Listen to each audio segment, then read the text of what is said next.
Welcome to my channel.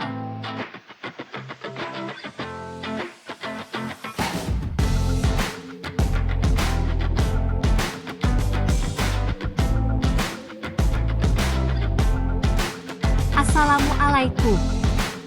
Salam kenal. Saya Apriani, SPD calon guru penggerak Angkatan 8 Kota Batam.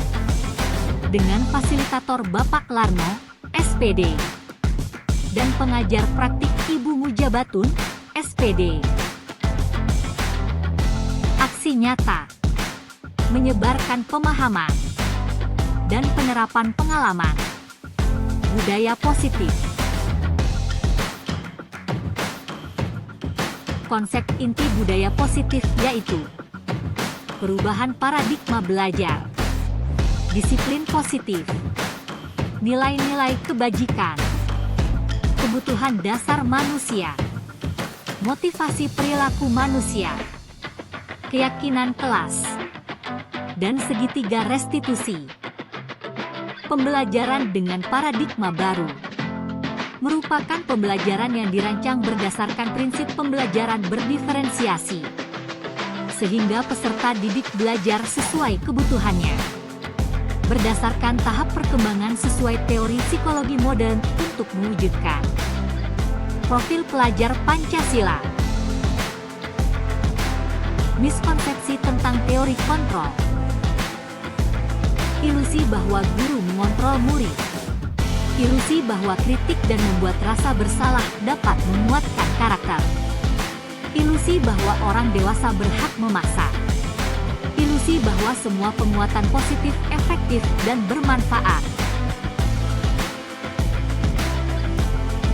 Disiplin mengacu pada disiplin diri yang memiliki tanggung jawab terhadap apa yang dilakukannya, berdasarkan nilai-nilai yang diyakini.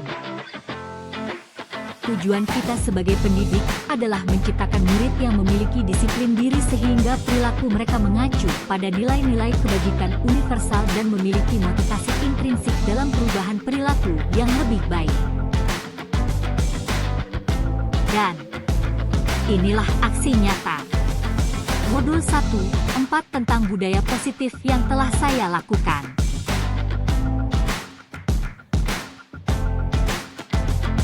Rancangan tindakan untuk aksi nyata.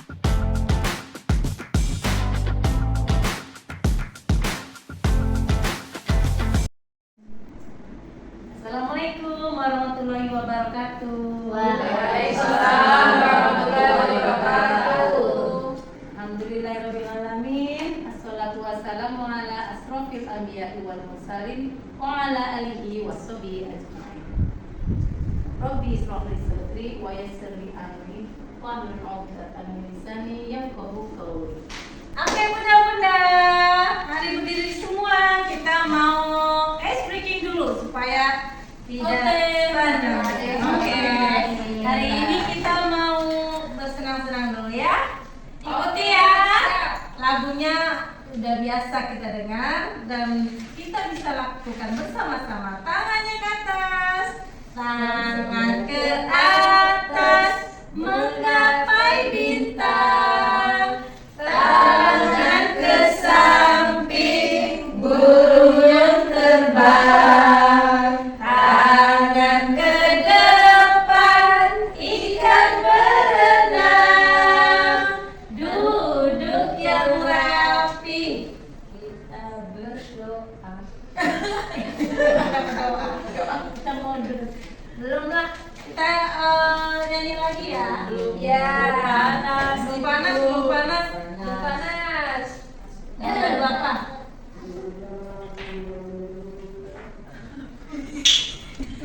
Lagu Di sini senang lah, di sini senang. Oke, yuk. Ya, siap. 1, 2, 3. Di sini senang, di sana senang, di mana-mana hatiku senang. Di sekolah senang, di rumah senang, di mana-mana hatiku senang. Tangan dilambai-lambai, pinggul digoyang-goyang, kaki dihentak-hentak, lomba pegang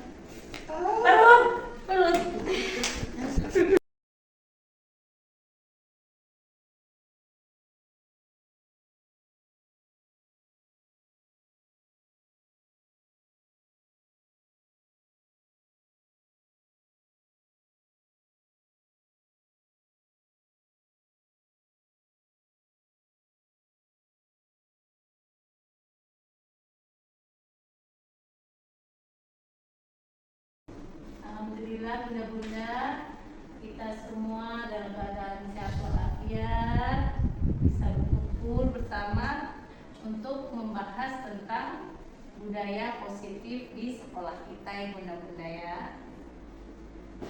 Nah, konsep inti dari budaya positif ini yaitu dimulai dari perubahan paradigma belajar, kemudian disiplin positif, nilai-nilai kebajikan, kebutuhan dasar manusia, motivasi perilaku manusia, kemudian posisi kontrol guru. Setelah itu kita akan menyusun keyakinan kelas dan pelaksanaan segitiga restitusi. Ini adalah pembelajaran dengan paradigma baru. Pembelajaran dengan paradigma baru yaitu pembelajaran yang dirancang berdasarkan prinsip pembelajaran berdiferensiasi, sehingga peserta didik belajar sesuai kebutuhannya berdasarkan tahap perkembangan sesuai teori psikologi modern untuk mewujudkan profil pelajar Pancasila. Ini ya bun, profil pelajar Pancasila, nanti insya Allah kita akan mewujudkannya, anak-anak kita mewujudkan profil pelajar Pancasila yang antara lain yaitu beriman dan bertakwa kepada Tuhan Yang Maha Esa, kemudian berkebinekaan global, bergotong royong, kreatif, bernalar kritis, dan mandiri. Nah, sekarang ini kan kita sering kali nih terjadi miskonsepsi tentang teori kontrol. Biasanya kita berpikiran dari zaman dahulu ya, guru-guru zaman dahulu berpikirannya ilusi bahwa guru itu mengontrol murid. Guru itu selalu nyuruh murid seperti itu ya bun ya. Kemudian ilusi bahwa kritik dan membuat rasa bersalah dapat menguatkan karakter. Misalkan kamu gak boleh begitu, nah kan jadi salah, jadi rusak seperti itu ya. Maksudnya kita mungkin betul cara memberitahunya, cuman ternyata ada dampaknya terhadap anak. Kemudian ilusi bahwa orang dewasa berhak untuk memaksa. Bunda-bunda merasakan memang kalau dari zaman dulu orang tua kita itu suka begitu ya, yang memaksa, ya kan? Iya. Nah, Terasa. kemudian ilusi bahwa semua penguatan positif, efektif dan bermanfaat. Selanjutnya bunda adalah disiplin positif.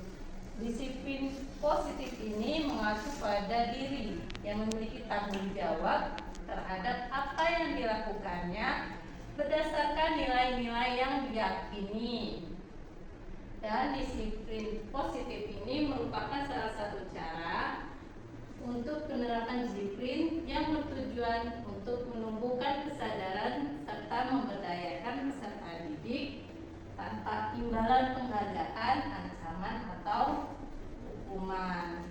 Kalau disiplin positif itu sudah terpatri dalam hati, anak-anak insya Allah akan melakukannya tanpa imbalan kan. Untuk sekarang ini kita masih jempol atau bintang gitu ya. Wah keren, yang anak yang hebat dapat bintang 3, dapat bintang 4 seperti itu ya.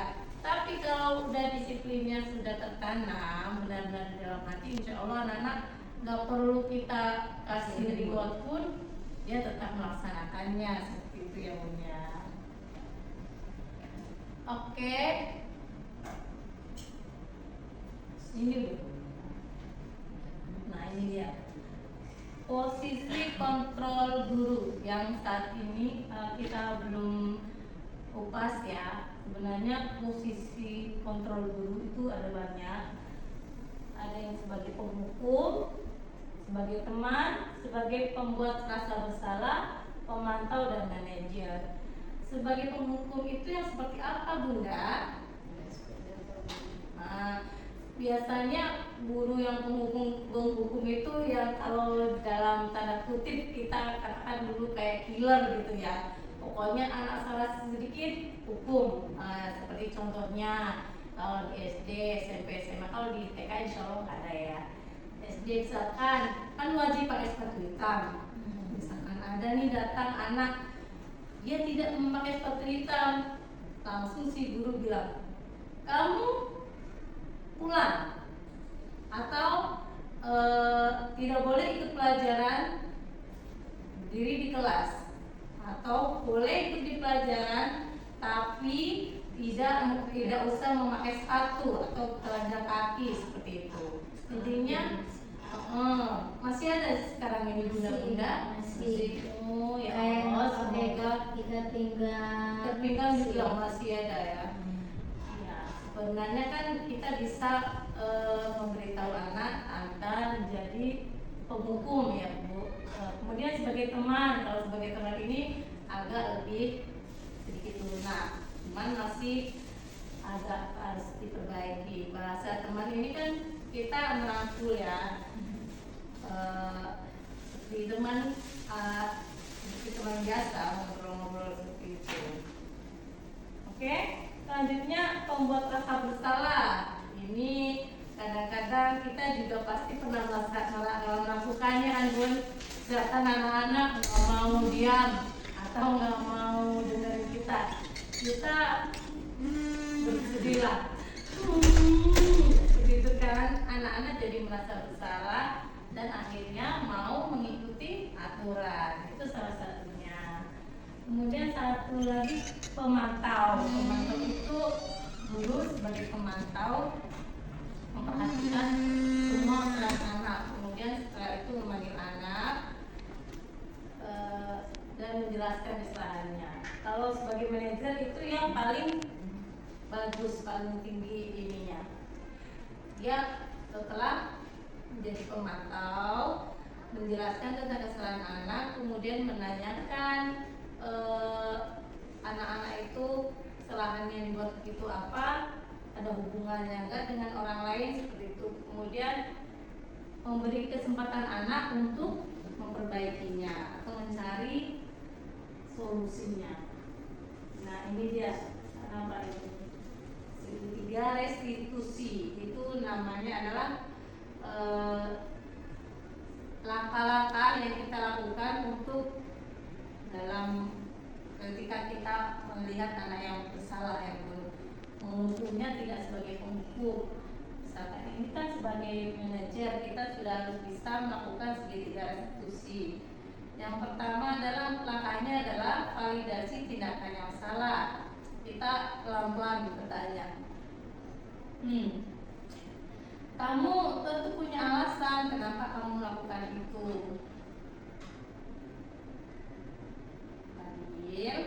Oke, selanjutnya adakah cara yang lebih efektif seperti itu kan nanya Pak kepada anak lebih dekat, lebih dari hati ke hati. Selanjutnya adalah langkah yang kedua adalah menguatkan keyakinan. Keyakinan kelas apa yang kamu tahu? Maksudnya kita kan ini nanti akan membuat keyakinan dan itu nanti yang akan kita tanamkan pada anak itu. Nah, setiap selanjutnya adalah menstabilkan identitas. Walaupun dia bersalah, misalkan kita udah dari awal tuh validasi tindakannya yang salah, kemudian menanyakan keyakinan. Yang selanjutnya adalah menstabilkan identitas.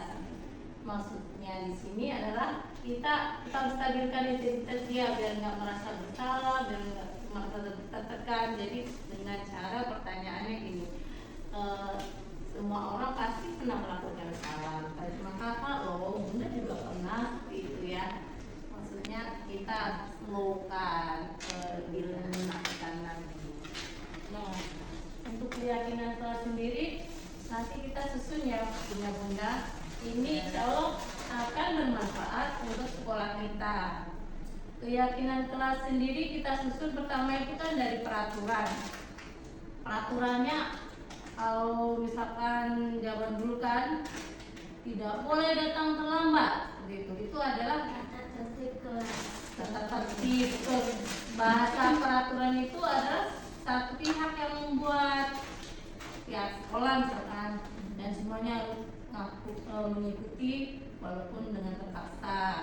Kemudian setelah dari peraturan itu kita haluskan lagi menjadi kesepakatan kayak yang pernah kita lakukan kan. Kesepakatan lebih bahasanya lebih dihaluskan lagi, misalkan datang lebih tepat waktu atau datang lebih awal ya gitu. Kemudian setelah itu akan terbentuk keyakinan kelas. Keyakinan kelas itu seperti apa ya? Kalau kita zaman dulu kecil, misalkan kan kita lihat pohon karena udah berapa kali orang baca bilangan pohon besar itu ada penunggu gitu kan. Kan sampai sekarang kita kadang kalau lihat pohon besar gitu kan, serem, pasti tunggu seperti itu kan. Ada juga kalau pas maghrib jangan keluar, kan memang sebenarnya ada ya disebutkan juga kan di hadis itu. Cuman kita memang dari orang tua kita dulu selalu meyakinkan kita tidak boleh keluar petang, menjelang maghrib, karena setan-setan memang sedang berkeliaran dan itu terpatri dalam diri kita. Namun di zaman sekarang mana anak bisa percaya? Nah, tugas kita adalah untuk meyakinkan anak-anak, misalkan tentang kebaikan-kebaikan apa Bun. Oke, kita mau buat yuk. Ya, kita Bunda boleh buka HP lah.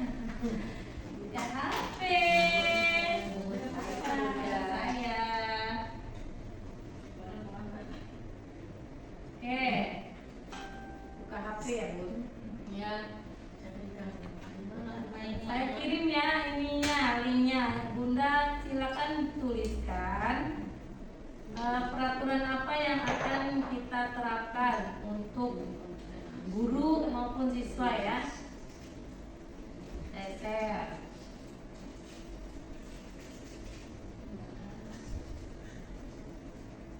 Oke, tulis di situ Bunda langsung klik, bisa nggak terbuka? Coba. Nanti apa itu? Sudah boleh.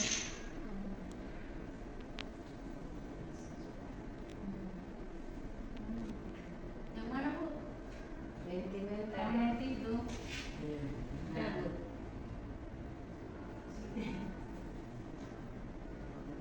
Peraturan untuk guru dan anak. Di sini di atas klik. Nulisnya di atas nih. Iya, tulis. Apa ini? Peraturan yang ingin kita terapkan di sekolah kita. Datang tepat waktu. Boleh. Mau sini.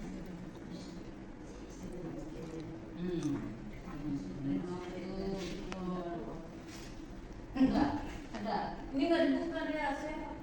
Ya. Ada. Ini 7. Terus ke bawah tulis gitu ya. Boleh. Langsung aja.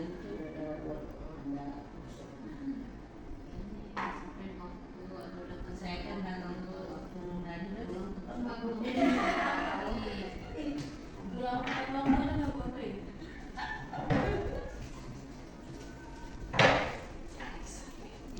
rapi, nggak pakai sepatu ya, pakaian yang rapi. Itu buat guru. Dua anak beda. Ya.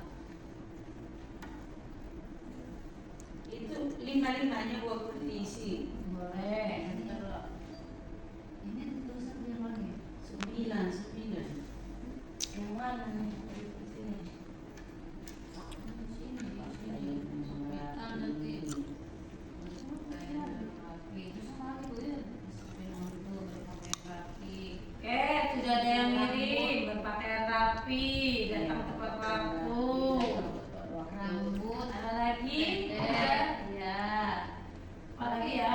Satu langsung send gitu, nggak diisi 10. Langsung diisi dulu 10-nya boleh.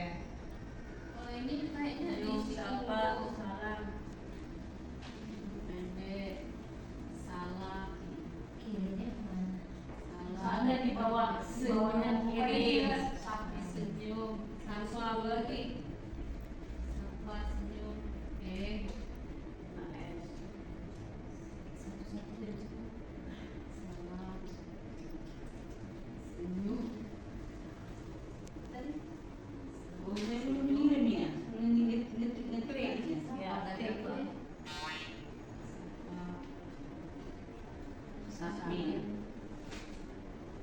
Oke, mengikuti aturan di kelas. Datang tepat waktu. Itu yang paling ini ya. Dari atas. Pakaian rapi. Wih, udah banyak. Antri. Sapa dan senyum, memberi salam, mengikuti aturan di kelas. Menjaga barangnya sendiri.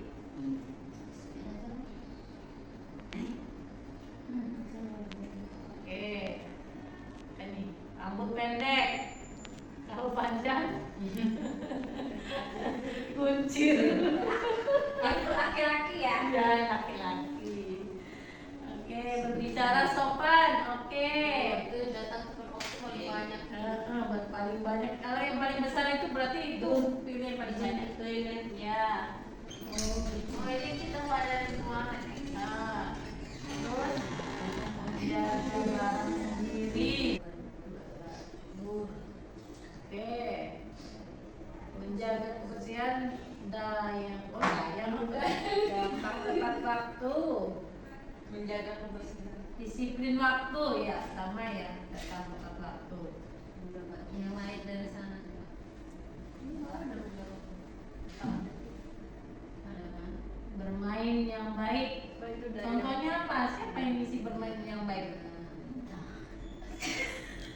Ini apa contohnya bermain yang baik? Tidak dorong-dorong teman. Nggak dorong-dorong. Tarik boleh. Sabar gimana tuh? Sabar. Si Fadil buta. Sabar. Dia berpikir.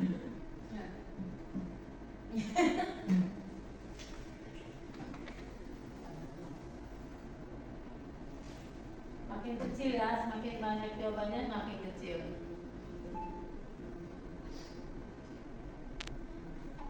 Antri salam. Tapi yang besar tulisannya berarti itu paling banyak. Itu yang paling banyak yang ditulis. Ini peraturannya bisa diterapkan untuk guru sama anak juga ya Bunda. Iya. Nah. Bicara soal tepat waktu. Mengikuti aturan waktu ya.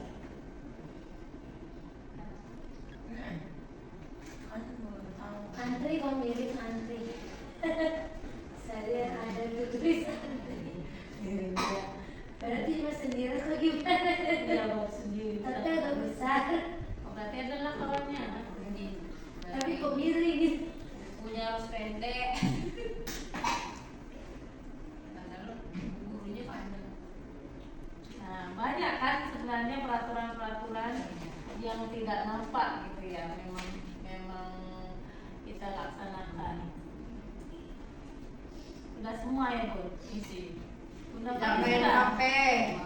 Tidak main HP anaknya kan nggak perlu HP. Gurunya Gurunya. Oh Itu ya. aturannya untuk anak aja apa anak malu? Guru dan anak. Hmm. Nah, tidak main HP, videoin boleh. HP kan kita gunakan untuk dokumentasi. Berarti tidak perlu HP. Kan beda main HP sama videoin HP. Bedanya apa? Kalau handphonenya buat kerja boleh. Nah, kerja. Contohnya Rekam buat akreditasi. akreditasi, mantap. Yang Benar ya? dia mah. Nah, Mau bilang lagi dia. Apa undang mananya? tidak main HP. Tidak main. Iya. Itu kan ditulis Namanya gini. Kalau main itu berarti dia udah megang-megang main HP, uang. Oke, sudah ya Bun? Oke, terima kasih. Ada 48 jawaban. Yang paling besar datang tepat waktu. Datang tepat waktu. Tapi Sama pakai rapi. Berubah lagi. Oke, salam tambah besar. kok tidak main HP langsung gede? Salah banyak itu. Iya, mematuhi aturan Sendiri, kelas. Bun.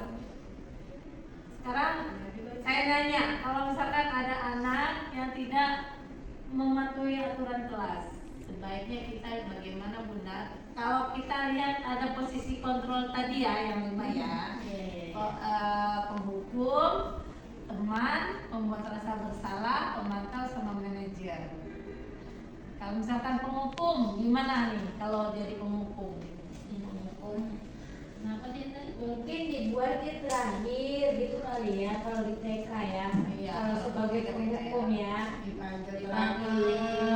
panggilnya terakhir. Kalau misalkan di Di pojok, di pojok. pojok. Nyata bikin nangis. Oh iya, dia kayak gitu Ya. tuh. Ada toples. Oke, sekarang sebagai teman kita posisikan sebagai teman. Diajak ngobrol, tanya Iya. kenapa. Oh gitu. Baru dia masuk Ini penghukum. Dia takut megang. Iya, sebagai teman Bun. Teman-teman. Sekarang sebagai teman. beberapa hari, 2 hari kuliah. Aduh nangis nanti kalau tidak dihukum tidak kan ditegur. guru kan, bukan anak murid kan. Oh, sebagai sama teman. Sebagai teman ada itu tadi kan. Sebagai teman guru kepada anak tapi Oh, posisikan diri sebagai temannya anak. Berbicara dari hati ke hati. Iya, Itu dia yang utama. dengan bahasa kirain tadi guru sebagai guru. Enggak. Kalau masalah guru dengan guru itu posisi kontrolnya udah beda kan sesama teman kita. Oke. Main bersama.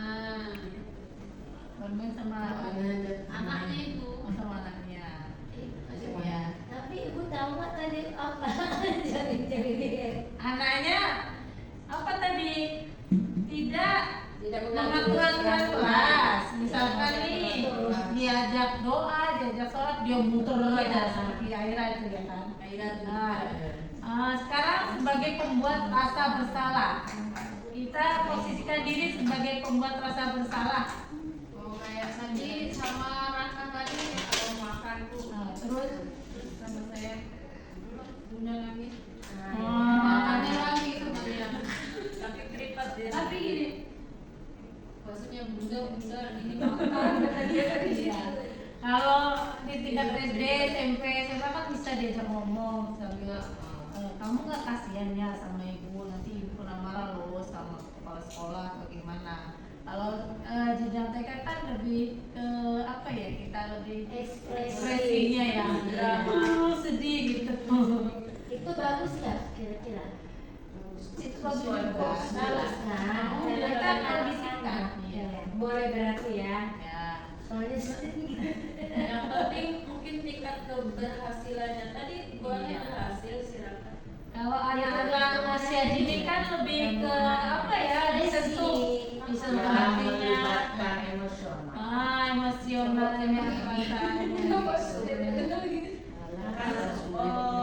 Orang sangat berempati. Oke, Oke, sudah Bun. Dari ini semua kita mau rekap nggak? Apa yang paling penting yang harus kita buat nih, anak-anak? saya 5 aja deh, kita rekap Soalnya ya. kan Apa nih? Datang tepat waktu paling besar ya. Pakai rapi. Pakai rapi. Berbicara sopan itu loh bukan sih teriak-teriak soalnya. Cara sopannya itu, Iya. rencananya kan saya pengennya nih mau buat ini Bun, apa namanya, papan karakter Ya, sapa senyumnya tuh ya. ini. Nanti kan ada di situ berkata sopan, mengucap salam gitu kan indikatornya. Nanti di sebelah kirinya dibuat nama-nama anak, baru kita buat-buatlah bintang atau bentuk apa yang bagus kan. Hari ini misalkan Kinan dia berkata sopan, kasihlah bintangnya dibuat berkata sopan gitu. Berarti rewardnya itu adanya itu yang di situ sebagai Kan kita kan memang kalau TK kan masih butuh ribet terus kan. Itu banyak. Menyenangkan karakter. Nah, hari ini Aira mengucap salam, jadi kasih bintangnya di indikator yang mengucap salam. Jadi kita nanti sepakati ya indikatornya apa aja yang memang mau dibuat. Jadi nanti kita bikin kayak banner tempel, tapi kecil aja. ya dengan adanya itu jadi anak-anak lebih termotivasi. Iya. Afifah bangun. Nanti dibikin banner kan gitu kan. Di sini indikatornya mengucap salam, gitu kan. Kadang ada anak-anak yang masih malas tuh ngomong mengucap salam. Terus di sini kata sopan itu kan termasuk tidak teriak, ya ngomong baik-baik gitu kan sama teman. Terus Tanggung jawab. sayang terhadap teman, tanggung jawab juga banyak ya. Ke kotak mukanya, ke mainannya, ke alat belajarnya. Nah, baru di sini nanti nama-nama anak.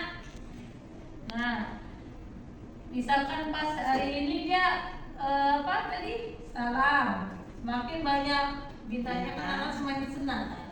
Nah, itu maksudnya. Nanti kita buat aja pakai itu bisa kan ditempel seperti itu.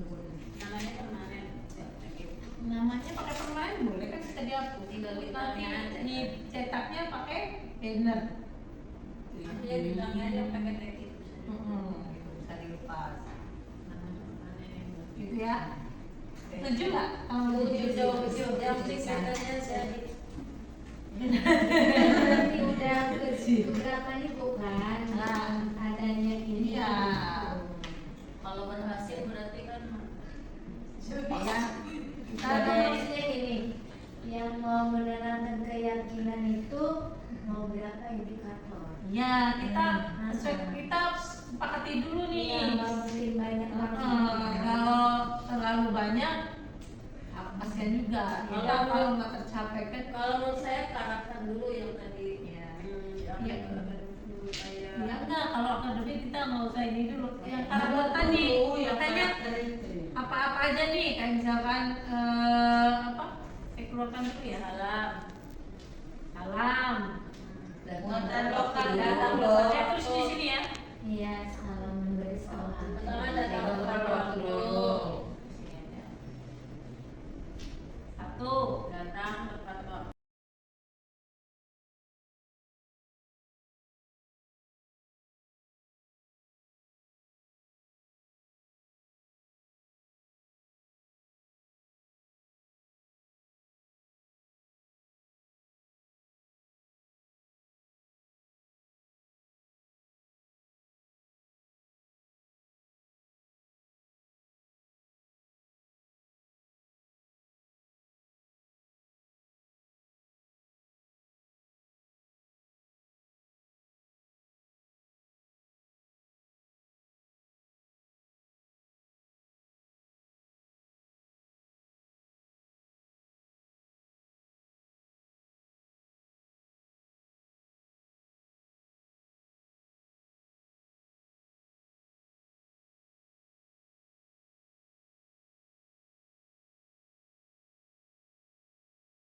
Progres kesepakatan tentang keyakinan kelas. Menggunakan Mentimeter.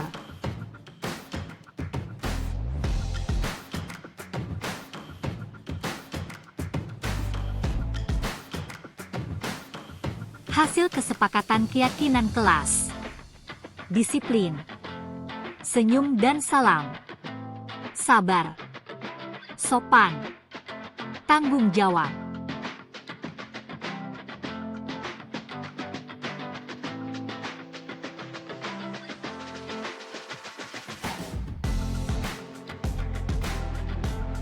Terima kasih, semoga bermanfaat.